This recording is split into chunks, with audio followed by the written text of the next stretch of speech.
오늘은 소설가 박완서의 꼴찌에게 보내는 달채에 대해 살펴보도록 하겠습니다. 이 작품은 마라톤 후속주자의 모습에서 어떤 일을 하는 과정에서의 정직함, 고통과 고독의 상황 속에서 최선을 다하는 삶의 위대함, 자신과의 싸움을 이겨내는 의지가 곧 아름다움이라는 깨달음을 얻는 모습을 고백적 문체로 서술한 수필이다 라고 보시면 되겠습니다.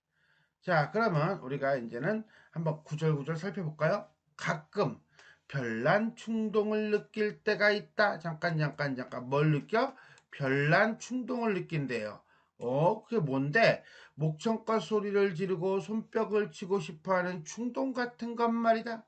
마음속 깊숙이 잠재한 겉으로 드러나지 않고 속에 잠겨있는 환호의 갈망 같은 게 이런 충동을 느끼게 하는지 모르겠다. 자, 그럼 여기서 별난 충동이라고 하는 것은 결국은 목청껏 소리 높여 지르고 소리 지르고 손뼉을 치고 싶은 충동 같은 것이고, 그거는 뭐다? 환호하는 것 같다. 환호. 큰 소리 막 치는 거, 와 하는 거의 갈망 같은 것이 바로 내가 갖는 별난 충동이다. 이렇게 이해하면 되겠네요. 그러나 요샌 좀처럼 이런 갈망을 풀 기회가 없다. 자, 그러니까 글쓰는 요즘 뭐야? 에휴, 그렇지 뭐 이런 거예요. 그죠? 요즘 무기력한 삶을 살고 있다 정도로 이해하면 돼요. 환호가 아니라도 좋으니 속이 후련하게 박장대소라도 할 기회나마 거의 없다. 장자가 손바닥 장자예요. 자, 그러니까 손바닥을 치면서 크게 웃는 웃음이라도 할 기회나마 거의 없다. 의례적인 미소가 아니면 조소, 냉소, 고소가 고작이다. 미소는 살짝 웃는 웃음이죠. 조소는 비웃음이고요. 냉소는 쌀쌀한 웃음이고요. 고소는 쓴 웃음이고요. 와, 그러니까 지금 여기 웃음의 종류가 하나, 둘, 셋, 넷, 5개가 나오네요. 딱 오지선다형이네. 이러다가 얼굴 모양까지 얄궂게 일그러질 것 같아 겁이 난다. 얄궂게 이상 야릇하고 짓궂게 일그러질 것 같대요. 지금 무슨 소리예요? 무기력한 삶에 대한 두려움 정도로 이해하시면 되겠습니다. 환호하고픈 갈망을 가장 속 시원히 풀 수 있는 기회는 뭐니 해도 잘 싸우는 운동 경기를 볼 때가 아닌가 싶다. 이 운동 경기를 보면서 환호의 갈망을 해소할 수 있다는 얘기예요. 특히 국제 경기에서 우리 편이 이기는 걸 텔레비전을 통해서나마 볼 때면 그렇게 신이 날 수가 없다. 운동 경기 중에서도 어떤 운동 경기? 국제 경기라고 예를 들어주고 있는 거지요. 그러나 곰곰이 생각해보니 그런 일로 신이 나서 마음껏 환성을 지를 수 있었던 기억도 아득하다. 오래되었다. 아마 박신자 선수가 한창 인기 선수였을 적. 박신자 선수? 자, 모를 거예요. 그죠? 농구 선수예요. 농구 선수고 어릴 때부터 스타 플레이어였고요. 그 다음에 미국까지 가서 아주 훌륭한 경기를 했던 선수입니다. 자, 그러니까 이 박신자 선수를 안다는 것은 1967년 농구 경기 대회 이때쯤 60년대쯤에 농구 경기를 봤거나 아니면 그때의 농구 경기에 대한 이야기를 들을 정도의 나이대가 되겠다. 그죠? 지금은 모르잖아. 그죠? 자, 시대적 배경을 제시하고 있는 소재라고 보면 됩니다. 여자 농구를 볼 때면 그렇게 신이 났고 그렇게 즐거웠고 다 보고 나선 그렇게 속이 후련했던 것 같다. 왜? 신이 나서 마음껏 환성을 지른 후이니까. 요즘은 내가 그 방면에 무관심해져서 모르고 있는지 모르지만 그때처럼 우리를 흥분시키고 자랑스럽게 해주는 국제경기도 없었던 것 같다. 지는 것까지도 좋은데, 지는 것까지는 좋은데 지고 나서 구정물 같은 후문이 뭐야? 뒷말이에요. 뒷말에 귀를 적셔야 하는, 들어야 하는 고역까지 겪다 보면 운동 경기에 대한 순수한 애정마저 식게 된다. 즉 무슨 소리냐? 경기에서 졌어. 진 것도 짜증나. 그런데 뒷말까지 들어야 하는 그 어려움. 그것 때문에 점점 운동 경기를 멀리하게 되었다. 이렇게 점점 파인플레이가 귀해지는 건 파인플레이, 자 뭡니까? 경기에서 선수가 보여주는 멋진 기술을 귀해지는 건 비단 운동 경기 분야뿐일까? 아니야. 사람이 살면서 부딪히는 타인과의 각종 경쟁, 심지어는 의견 차이에서 오는 사소한 언쟁까지 다툼의 당당함, 깨끗함, 아름다움이 점점 사라져가는 느낌이 든다.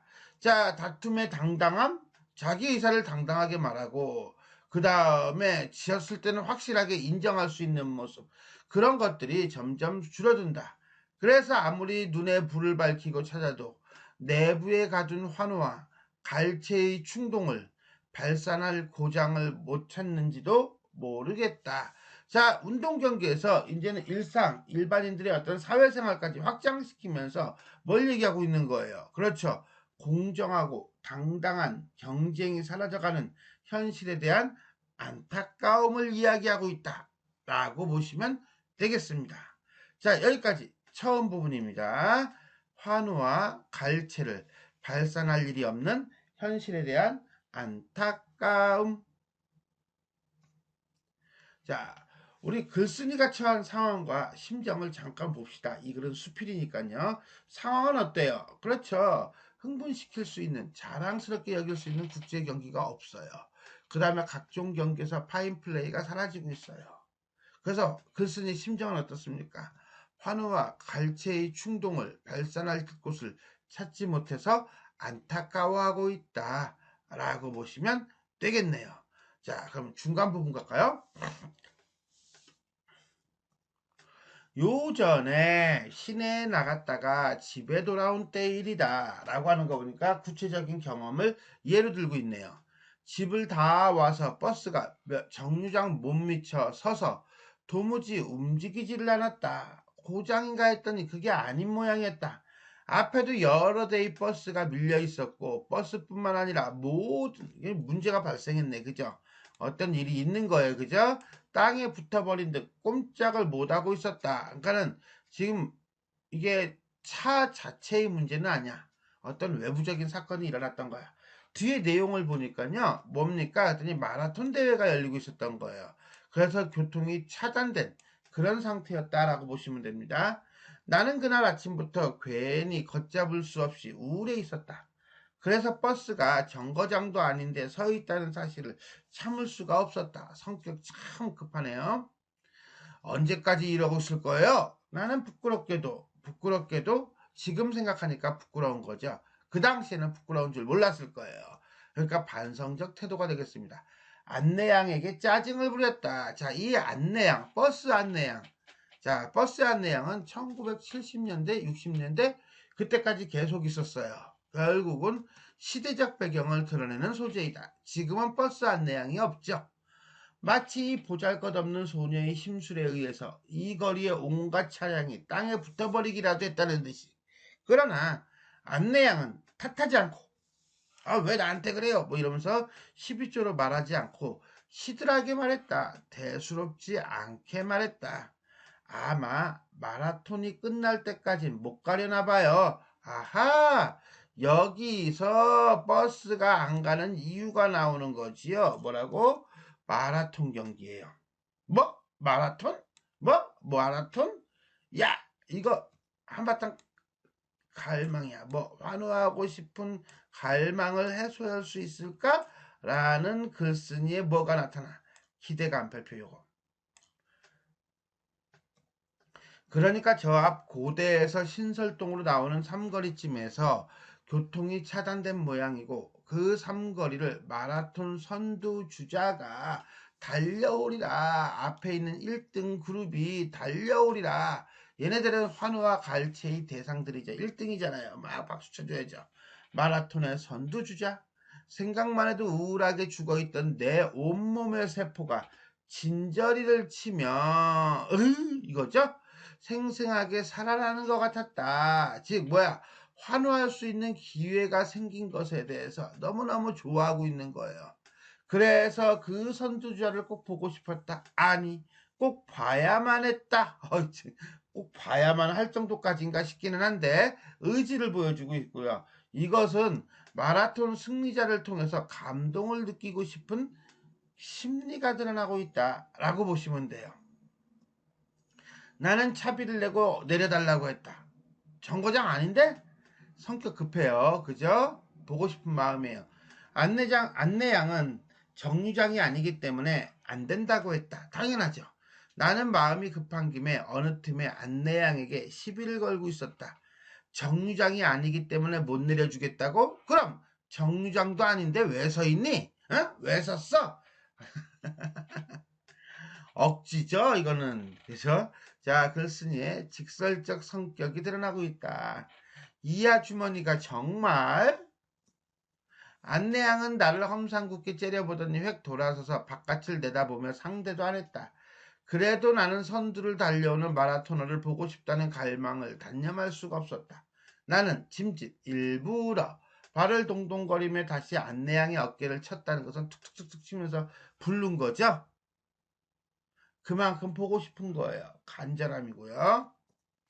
아가씨, 내가 화장실이 급해서 그러니 잠깐만 문 열어줘요. 응? 자, 구라치죠. 둘러대고 있는 거예요. 아주머니도 진작 그렇지. 신경질 먼저 부리면 어떡해요? 안내양은 마음씨 좋은 여자였다. 문을 빠꼼히 열고 먼저 자기가 고개를 내밀어 이쪽 저쪽 휘휘 살피더니 왜? 오토바이나 아니면 다른 자동차가 오는지 살피는 거죠. 사고 날까봐. 재빨리 내 등을 길바닥으로 떠밀어 주었다. 나는 치마를 펄럭이며 삼거리 쪽으로 달렸다. 마라톤 주자가 된 거야? 아니, 보고 싶어서 이렇게 되는 거예요. 자, 삼거리엔 인파가 겹겹이 진을 치고 있으리라. 그 인파는 저만치 그 모습을 드러낸 선두주자를 향해 폭죽 같은 환호를 터뜨리라. 리라 리라 뭐예요? 기대감이라고 보면 되겠죠. 아, 신나라. 직설적 표현입니다. 나는 얼마나 재수가 좋은가. 오랫동안 가두었던 환호를 터뜨릴 수 있으리. 군중의 환호, 자기 개인적인 이해관계와 전혀 상관없는 환호, 그 자체의 파열음 생각하면 돼요. 문법에서 팍 깨지는 거죠. 군중의 환호에 귀청을 떨 수 있으리. 기대감이에요. 역시 잘하면 나는 겹겹의 군중을 뚫고 그 맨 앞으로 나설 수도 있으리라. 직접 눈으로 볼 수도 있으리라. 그러면 제일 큰 환성을 지르고 제일 큰 박수를 쳐야지. 나는 삼거리 쪽으로 다름질 치면 나의 내부에서 거대한 환호가 삼거리 갈 동안 미처 못 참고 웅성웅성 아우성을 치는 것처럼 느꼈다. 지금 기대감이 저 앞에서부터 계속 나오는 거예요. 신났어.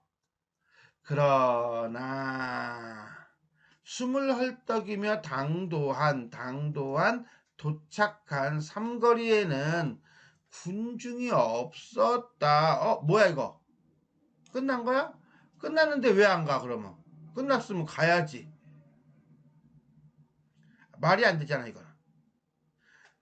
할 일 없이 여기저기 이렇게 빈둥거리고 있을 뿐이라는 듯 곧 하품이라도 할 것 같은 남자가 연하무명, 그리고 장난꾸러기 아이 녀석들이 대여섯 명 몰려있을 뿐 아무데 서고 마라토너가 나타나기 직전에 흥부는 엿보지 않았다. 한마디로 뭡니까? 예상과 전혀 다른 상황을 묘사하고 있다. 여기서는 서술 방식을 많이 물을 수 있어요. 묘사라는 부분이요.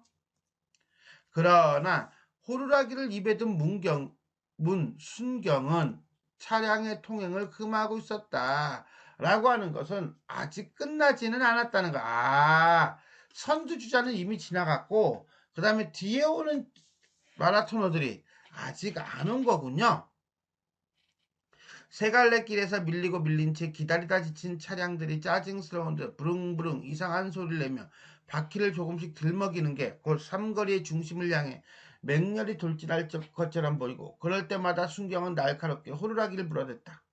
그때 나는 내가 전혀 얘기하지 않던 방향에서 쏟아지는 환호 소리를 들었다. 그것은 내 뒤쪽에 조그만 라디오방 스피커에서 라디오방? 노래방은 들어봐서도 라디오방은 못 들어봤죠. 예전에는 이 라디오방이라는 게 있었습니다. 결국 시대적 배경을 드러내는 소재가 되겠고요. 나는 환호 소리였다.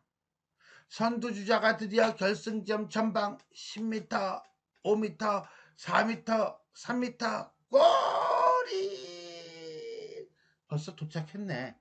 아나운서의 숨막히는 소리가 들리고 군중의 우레와 같은 환호성이 들렸다. 자, 여기서 우레. 우레는 천둥이에요. 조심해야 되는 건 이렇게 쓰면 안 된다는 거예요. 이건 아니에요. 천둥 우레. 비로소 1등을 한 마라토너는 이미 이 삼거리를 지난 지가 오래라는 것을 알 수 있었다. 기대감이 뿅 좌절. 이 삼거리에서 꼬린지점까지는 몇 킬로미터가 되는지 자세히는 몰라도 상당한 거리였다. 그런데도 아직까지 통행이 금지된 걸 보면 후속 주자들이 남은 모양이었다. 꼴찌에 가까운 주자들 해치. 이거죠? 꼴찌에 가까운 주자들 해치. 이거죠? 즉 뭐예요? 냉소적 태도를 보여주고 있다. 그래서 나는 그만 맥이 빠진 거예요. 나는 영광의 승리자의 얼굴을 보고 싶었던 것이지 비참한 꼴찌의 얼굴을 보고 싶었던 건 아니었던 것이었다. 또 차들이 부릉부릉대며 들먹이기 시작한다. 급해. 차들도 기다리다가 지루해서 짜증을 내고 있었다. 의인화죠? 자, 참을성이 없어. 다시 날카로운 호루라기 소리가 들리고 저만치서 푸른 유니폼을 입은 마라토너 뭡니까? 그렇죠. 후속주자죠. 꼴찌에 가까운 후속주자 나타났다. 삼거리를 지켜보고 있던 연합의 구경꾼조차 라디오방으로 몰려들어 우승자의 골인 광경, 세운 기록 등에 귀를 기울이느라 아무도 그에게 관심을 갖지 않았다. 후속주자에 대한 무관심이에요. 나도 무감동하게 푸른 유니폼이 가까이 오는 것을 바라보며 저 사람은 몇 등일까? 20등, 30등? 저 사람이 세운 기록도 누가 자세히 기록이나 해줄까? 이런 생각을 했다. 그리고 그 20등 아니면 30등의 선수가 조금은 우습고 조금쯤은 불쌍하다고 생각했다.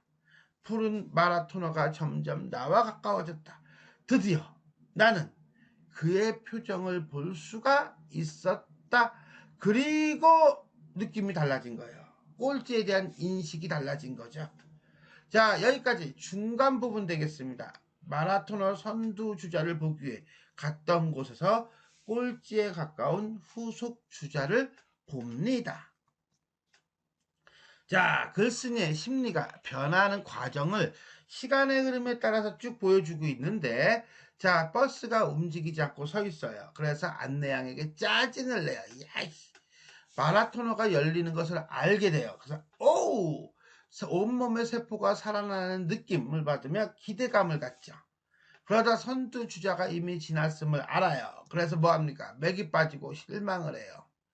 꼴찌에 가까운 주자를 봅니다. 어떻습니까? 조금은 우습고 조금은 불쌍하다고 생각을 한다. 이렇게 이제는 심리 변화가 계속 달라지고 있다. 상황에 따라서 참고하도록 합니다. 나는 그런 표정, 어떤 표정, 우습고 불쌍한 얼굴을 생전 처음 보는 것처럼 느꼈다. 왜? 여태껏 그렇게 정직하게 고통스러운 얼굴, 그렇게 정직하게 고독한 얼굴을 본 적이 없었다. 한마디로 어떻게 정직하게죠? 고통스러운이 아니고 고독한이 아니고 정직하게가 포인트인 거예요. 쉽게 얘기해서 페어플레이 정신으로 열심히 달리고 있는 거예요. 요령을 피우지 않는 거예요. 가슴이 뭉클하더니 심하게 두근거렸다. 감동받은 거죠. 그는 20등, 30등을 초월해서 위대해 보였다. 지금 모든 환호와 영광은 우승자에게 있고 그는 환호 없이 달릴 수 있기에 오히려 더 위대해 보였다. 어떻게 했기에? 환호 없이 달릴 수 있기에 위대해 보인 거지요. 나는 그를 위해 뭔가를 하지 않으면 안 된다고 생각했다. 왜냐하면 내가 좀 전에 그의 20등, 30등을 우습고 불쌍하다고 생각했던 것처럼 그도 자기의 20등, 30등을 우습고 불쌍하다고 생각하면서 에따 모르겠다 하고 그 자리에 주저앉아 버리면, 즉 달리기 경기를 포기하면 어쩌나 싶었다. 그래서 내가 그걸 보게 되면 어쩌나 싶어서였다. 어떻게든 그가 그의 20등, 30등을 우습고 불쌍하다고 느끼지 말아야지.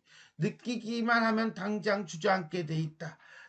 그는 지금 그가 괴롭고 고독하지만 위대하다는 걸, 최선을 다하고 있다는 것을 알아야 했다. 나는 용감하게 인도에서 차도로 뛰어내리며 그를 향해 열렬한 박수를 보내며 환호성을 질렀다. 한마디로 뭐야? 그가 무너지면 나도 무너져. 뭐라고? 그가 무너지면 나도 무너져. 그러니까 어때요? 환호성을 지르는 거예요.